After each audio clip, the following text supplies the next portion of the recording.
L'épreuve. Dis avec moi, l'épreuve. Répète encore, l'épreuve. Qui aime l'épreuve?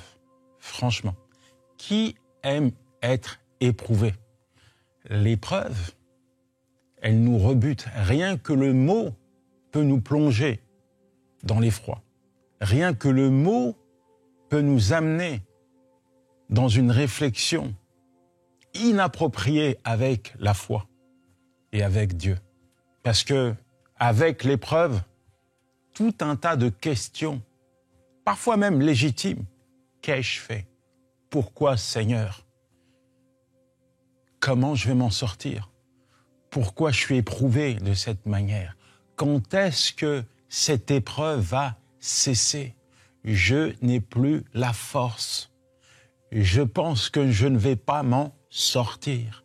Je ne pense que je ne vais pas m'en remettre. Il n'y a aucune issue pour me sortir, pour me libérer de cette épreuve.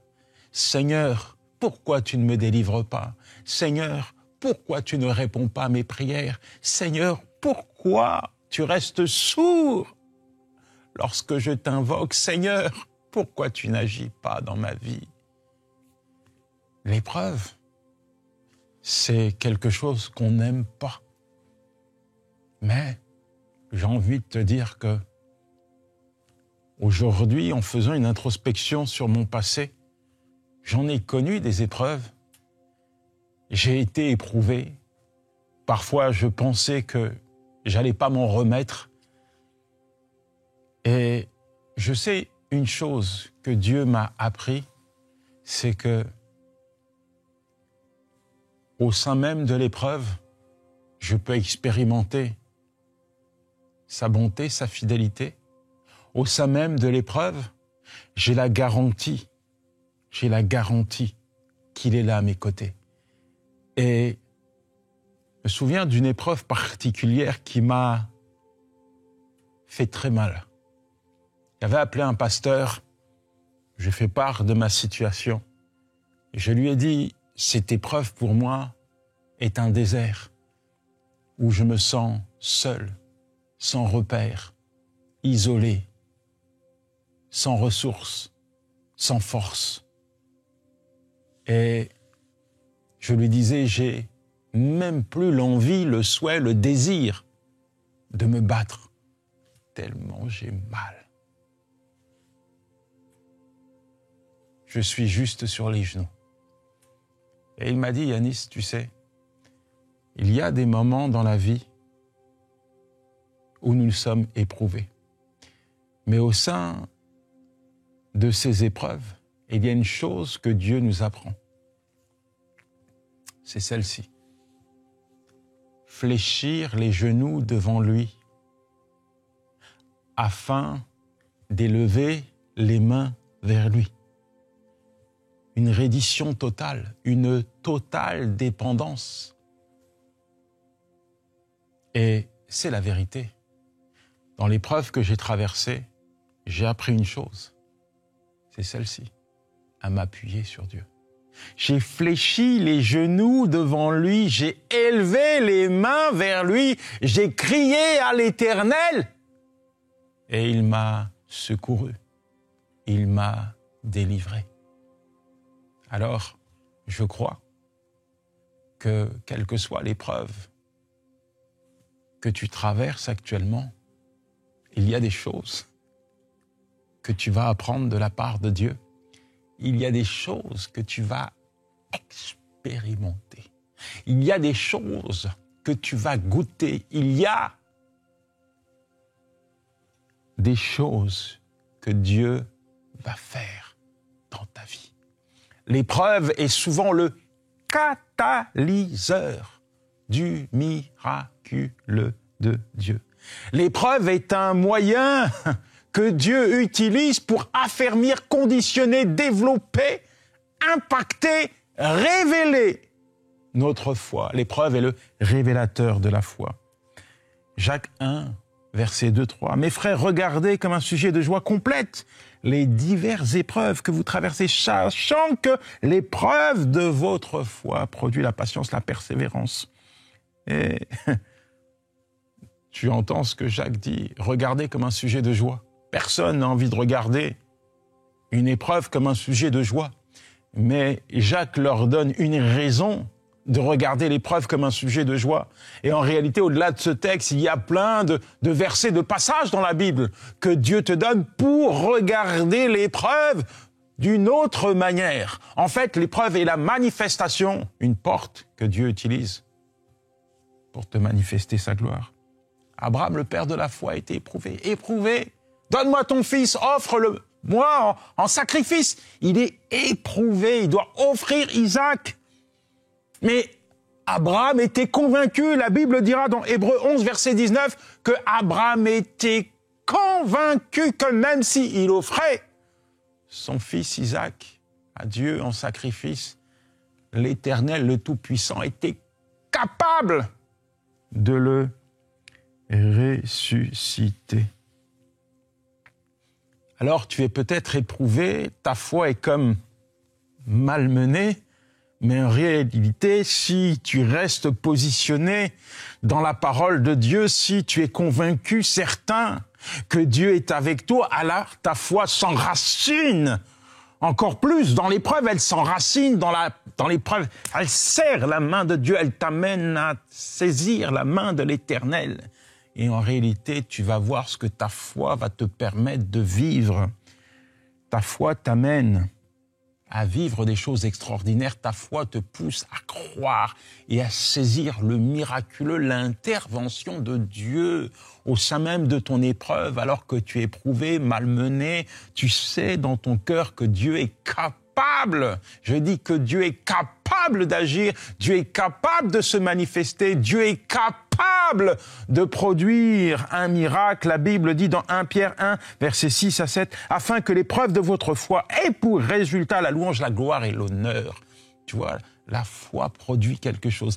Quand tu mets Dieu en avant, tu élèves Dieu. Quand tu décides de croire en Dieu, en la parole de Dieu, tu fais honneur à l'Éternel, ton Dieu. Quand tu décides de laisser faire Dieu, de laisser agir, de laisser cette porte que j'appelle la foi, qui est la porte de la manifestation de la gloire de Dieu dans ta vie, cette porte qui est là installée dans ton corps, dans ton cœur grand ouverte et qui te pousse à te pousser, à te tourner vers l'Éternel, ton Dieu, et à lui dire « Je crois ». Tu vois, malgré toutes les portes qui sont fermées, toutes les portes qui représentent cette épreuve-là que je traverse, il y a cette porte, la porte de la foi qui est ouverte, et cette porte-là, elle est pour toi, Seigneur. Je sais que tu es capable de passer par cette porte, parce que cette porte, c'est toi qui me demandes de l'ouvrir, et je crois que tu vas passer par cette porte pour utiliser cette épreuve pour manifester ta gloire et ta puissance. Quand tu es dans une telle attitude, quand dans ton cœur, tu es convaincu que quelle que soit l'épreuve que tu traverses, Dieu te donnera la preuve au sein même de cette épreuve de son existence. Dieu te donnera la preuve au sein même de cette épreuve de sa bonté, sa fidélité et de sa puissance, qu'au sein même de cette épreuve, tu expérimenteras la gloire de Dieu. Quand tu es dans cette attitude, il n'y a rien qui peut t'arrêter, mon frère. Tu es né pour glorifier Dieu. Tu es né pour contempler la gloire de Dieu. Tes yeux ont été préparés, créés par Dieu afin que tu puisses voir les merveilles de Dieu dans ta vie. Ce que Dieu dit dans sa parole, c'est exactement ce qu'il est capable de faire dans ta vie. Je dis ce que Dieu dit dans sa parole, c'est exactement ce qu'il est capable de faire dans ta vie. Peu importe l'épreuve que tu traverses, il va le faire. Dis avec moi, il va le faire. Répète encore, il va le faire. Ô Seigneur éternel, tout-puissant, Dieu de gloire, viens honorer la foi de ton enfant en ce jour. Au milieu même de cette épreuve, permets-lui de contempler tes merveilles, que ta gloire éclate, Seigneur, dans sa vie. Éternel, toi le chef, le rémunérateur de ceux qui te cherchent, le rémunérateur de la foi, Seigneur, je te demande de récompenser la foi de ton enfant par un miracle, par une action éclair, une intervention miraculeuse, une intervention de ta part dans sa vie éternelle.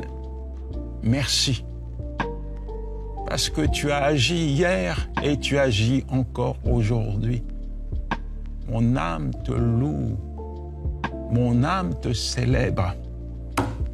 Au sein même de cette épreuve, mon ami, célèbre Dieu, célèbre-le, célèbre-le. Attends-toi à lui, ouvre tes bras. Je dis, ouvre tes bras. Parce qu'il va agir pour toi. Il va agir dans ta vie comme il l'a fait hier. Il le fait encore aujourd'hui. Parfois, on passe au creuset, on est éprouvé. Le psaume 66, versets 10 à 12, il est dit « Tu nous as fait passer au creuset, tu nous as fait entrer dans l'abondance. » On passe au creuset, on est éprouvé et puis on en ressort comme transformé, comme purifié. Il y a une saveur divine qui émane de l'épreuve que nous venons de traverser. Et je vais te dire quelque chose. L'épreuve, en réalité, elle est là depuis la création de l'homme. L'homme est éprouvé. Et la Bible ne nous annonce pas que des bonnes et des belles choses. Nous sommes dans le livre de l'Apocalypse. Mais quand tu remontes un petit peu l'histoire, tu t'aperçois que Jésus, tout comme il nous prépare encore aujourd'hui au travers de sa parole, il avait déjà préparé les disciples. Il avait déjà préparé les disciples. Dans Jean 16, verset 33, il est dit « Je vous ai dit ces choses afin que vous ayez la paix en moi. Vous aurez des tribulations dans le monde, mais prenez courage. J'ai vaincu le monde. » Jésus sait que après son départ, l'Église primitive allait être persécutée, éprouvée. Mais Jésus les rassure. Prenez courage, ayez la paix. Pas la paix qui provient du monde. Parce que quand tu es éprouvé, que tu es attaché au monde, tu peux pas être en paix. Mais quand tu es éprouvé et que ton cœur est attaché à Dieu, là tu es en paix. Parce que tu as la certitude et la garantie que quelle que soit l'épreuve, l'Éternel, ton Dieu, est avec toi. Tu es certain qu'avec lui, il n'y a pas de défaite. Tu ne peux pas perdre parce qu'il est avec toi, parce qu'il a vaincu le monde, parce qu'il a fait de toi un vainqueur et non un vaincu, parce qu'il t'a programmé pour la victoire et non pour la défaite, parce que lorsque tu te laisses enrôler, saisir, mandater par Dieu et que tu œuvres pour Dieu, tu ne peux pas perdre, parce que Dieu ne perd jamais tu peux pas perdre parce qu'il est avec toi. Tu peux pas perdre parce qu'il combat pour toi. Tu ne peux pas perdre.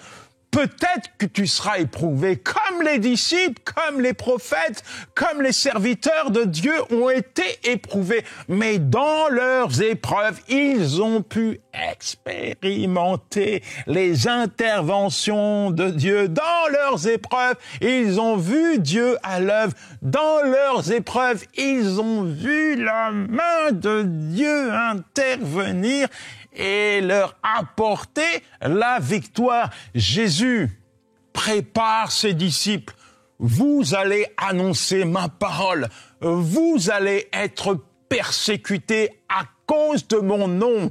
On va vous renier, on va vous mépriser. Vous aurez une odeur de mort parce que vous apportez la vie. On va vous persécuter, on va vous emprisonner, on va vous mettre la main dessus, peut-être même tenter de vous lapider. On va essayer de stopper votre mission. Mais prenez courage, je marche avec vous. Prenez courage, j'ai vaincu le monde. Ma victoire, je vous la donne. Je suis avec vous chaque jour. Je suis avec vous tous les jours. Je marche moi-même avec vous. Et quand les disciples ont été arrêtés par les religieux, ceux qui voulaient les emprisonner, ils ont expérimenté justement une liberté miraculeuse. Un ange les a libérés. Et voici les disciples, ils sont en train d'annoncer la parole. Les religieux les cherchent où ils sont. On met la main sur les disciples. On interdit aux disciples de prêcher. Pierre va leur dire dans Actes 5, verset 33, « Il vaut mieux obéir à Dieu qu'à vous. Vous avez crucifié Christ, il est ressuscité. » Et là, les religieux sont furieux parce qu'ils veulent stopper la promulgation de l'évangile, et alors qu'ils sont en train de réfléchir comment on va les arrêter, comment on va les stopper, qu'est-ce qu'on doit faire avec eux, il y a un homme qui se lève, un homme qui s'appelle Gamaliel, respecté, qui va dire « les gars, attention !» Vous avez mis la main sur un homme qu'on appelait Tsedas. Ce gars-là, il a rallié des gens à lui. Le jour où il est mort, ces gens, se sont dissipés. On n'entend plus parler de lui. Il y a eu un autre homme qui a levé la foule, c'est Judas. Cet homme a disparu, la foule a disparu. Mais ceux-là, vous avez mis la main sur leur Seigneur. Vous avez dit qu'il est mort, eux ils disent. Et tout le monde dit qu'il est ressuscité. Alors, arrêtez, parce que si cette affaire-là vient de Dieu, il n'y a personne qui peut l'arrêter. Ne prenez pas le risque de combattre contre Dieu l'Éternel. Mon ami, je suis dans la joie. Ah, Seigneur, tu es tellement grand. Mon ami, si Dieu est avec toi, qui marchera contre toi? Si tu appartiens à Dieu, tu peux t'attendre au sein même de ton épreuve à voir Dieu intervenir. Il faut réellement que tu puisses réaliser que même lorsque tu es à genoux, même lorsque tu es éprouvé, tu peux t'appuyer sur Dieu. C'est pas parce que tu es dans un état de faiblesse que Dieu n'est plus là. Bien au contraire, il a été là hier, il est encore présent aujourd'hui et finalement il sera toujours là à tes côtés. Quand Pierre a été éprouvé, quand Pierre a renié Jésus et que Jésus va le restaurer, le remettre debout et l'envoyer dans sa mission, on s'aperçoit que finalement, au sein même de cette épreuve, Pierre a compris qui il était. Pierre a compris que ses appuis ne lui servaient à rien face à la menace. Pierre a compris que finalement, celui qui l'avait relevé, celui qui l'avait mandaté, celui qui l'avait appelé, c'est le Seigneur. Et il a goûté la bonté, la restauration, la puissance de Jésus au sein même de son épreuve. Et la Bible dit qu'à la fin, après avoir servi le Seigneur, Pierre, quand il a été crucifié, il voulait pas être crucifié la tête en haut, mais la tête en bas. Il se sentait indigne de mourir comme son maître au préalable, alors que c'était un homme colérique, un homme de caractère, un homme qui dit « Ah Seigneur, je ne te renierai jamais ». Quand il a chuté, il a appris au sein même de l'épreuve à s'appuyer sur Dieu. Dans sa faiblesse, il a expérimenté la puissance de Jésus pour achever sa mission. Mon ami, c'est pas fini. Je dis que ce n'est pas fini. Ce n'est pas parce que tu es éprouvé aujourd'hui que c'est la fin pour toi. Ton épreuve n'est pas sans issue parce que seul Jésus est capable, seul Jésus aura le dernier mot sur ta vie. Alors ne crois pas que c'est fini. Ne laisse pas l'ennemi te tromper, te manipuler, te croire que tu es à terre et tu vas rester à terre. C'est un mensonge, c'est un menteur. La vérité, c'est que même si tu es tombé là aujourd'hui, la Bible te garantit que Dieu va te remettre debout. Tu peux tomber, mais tu verras Dieu te remettre et te remettre et te remettre et te remettre debout. C'est ça la vérité. Seigneur, merci pour ton enfant. Alors que tu le vois, les genoux à terre, Seigneur. Je sais qu'il est dans la meilleure position pour dépendre de toi. Je sais, Seigneur, que tu interviens dans sa vie, pas demain, maintenant, Seigneur.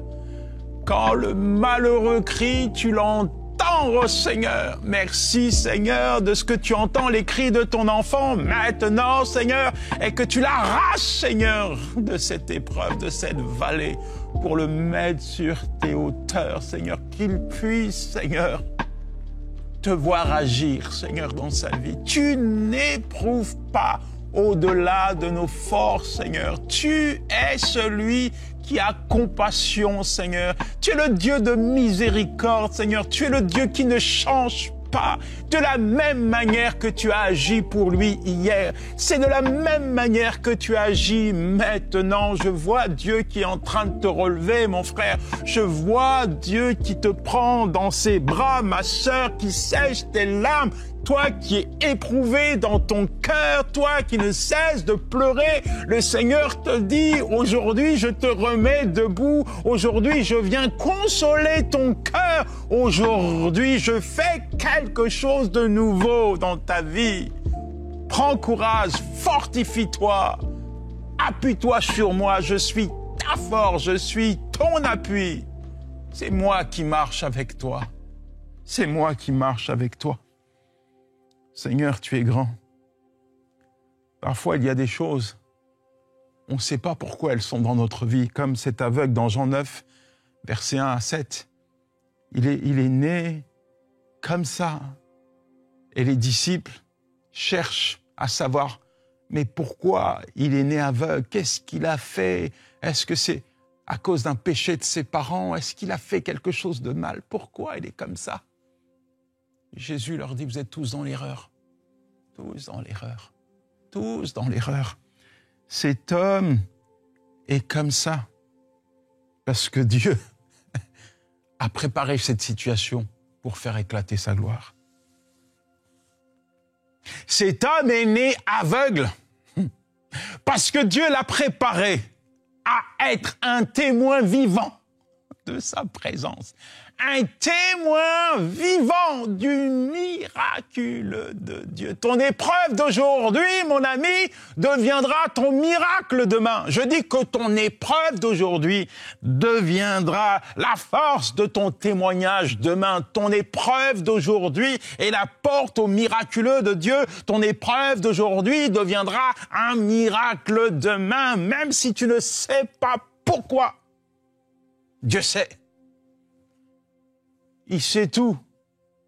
Il n'y a rien qui l'ignore, il n'y a rien qui lui échappe, il n'y a rien qui lui passe à la trappe. Dieu sait tout. Il y a des choses que tu ne comprends pas, il y a des choses que tu ne sais pas, il y a des choses que tu ne saisis pas. Dieu ne te demande pas de réfléchir, mais il te demande de croire. Si tu crois, alors tu verras la gloire de Dieu. Est-ce que tu crois?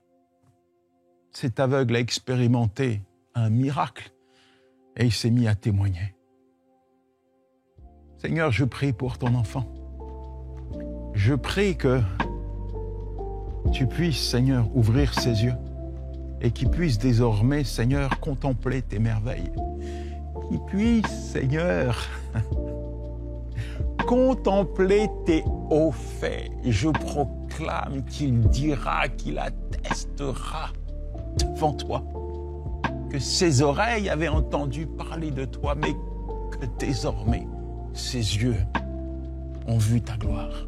Et pas simplement, Seigneur, à sa famille, il témoignera, mais qu'il témoignera partout où il ira de tes hauts faits. Je te vois danser, mon ami. Je te vois célébrer, je te vois danser, je te vois louer, je te vois magnifier, je te vois glorifier l'Éternel, ton Dieu. Je te vois danser, mon ami. Je te vois danser maintenant alors que tu expérimentes, alors que Dieu est en train de te parler, alors que Dieu est en train d'agir dans ta vie, alors que Dieu est en train de produire quelque chose de beau, de grand, de merveilleux, je te vois te lever là maintenant et glorifier Dieu. Je te vois témoigner de ses hauts faits. Je te vois être propulsé comme une flèche par Dieu, comme un témoin vivant de sa grâce. Dieu est tellement grand, Dieu est tellement bon. Alors, fais abstraction des pourquoi. Cesse de te poser des questions qui finalement souvent restent sans réponse. Arrête de chercher cause à effet. Regarde simplement. Nourris ton âme avec la parole de Dieu. La parole de Dieu, elle te rassure. La parole de Dieu, elle te garantit que Dieu va intervenir. La parole de Dieu, c'est ton médicament. La parole de Dieu, c'est pas un placebo, c'est un médicament. La parole de Dieu, quand tu la places dans ton cœur, quand tu l'utilises pour abreuver ton âme au quotidien, à un moment donné, tu t'aperçois forcément que la parole de Dieu est créatrice, que la parole de Dieu est vivante, que la parole de Dieu produit dans ta vie tout ce que Dieu dit. Tout ce que Dieu dit, serre-le dans ton cœur. Pourquoi? Parce qu'il va l'accomplir. Tu es condamné à expérimenter le miraculé de Dieu. Tu es condamné à expérimenter le miraculeux de Dieu. Tu es condamné, tu es destiné, préparé pour cela. Alors ne doute pas de Dieu. Ne doute pas, ne remets pas en question la parole de Dieu à cause de ton épreuve d'aujourd'hui. Regarde cette épreuve et dis-lui, mon Dieu est plus grand que toi. Sur le plan humain, t'as peut-être l'air effrayant, mais mon Dieu est plus grand que toi. Mon Dieu est plus grand que toi, épreuve. Épreuve, mon Dieu est plus grand que toi. Je n'ai pas peur de toi, parce que Dieu est avec moi. Je n'ai pas peur de toi, parce que je sais que Dieu va intervenir. Je sais qu'il le fait. Je sais qu'il est avec moi. Je sais qu'il va agir. Oui, Seigneur, merci. Parce qu'encore une fois, tu as su parler. Encore une fois, tu as su te révéler. Encore une fois, tu as su te manifester. Encore une fois, tu as su trouver les mots justes pour parler au cœur de ton enfant. J'ai plaidé, Seigneur. J'ai parlé du miraculeux, de l'intervention de ta part que tu manifestes au sein même des épreuves que nous traversons. Maintenant, Seigneur, alors que nous arrivons à la fin de cette émission, je te demande juste, Seigneur, d'agir, d'agir, d'agir et d'agir. Et je sais que tu le feras. Que le Seigneur te bénisse. Garde au plus profond de toi ce que tu as reçu de sa part. Ciao, c'était Yanis Gauthier.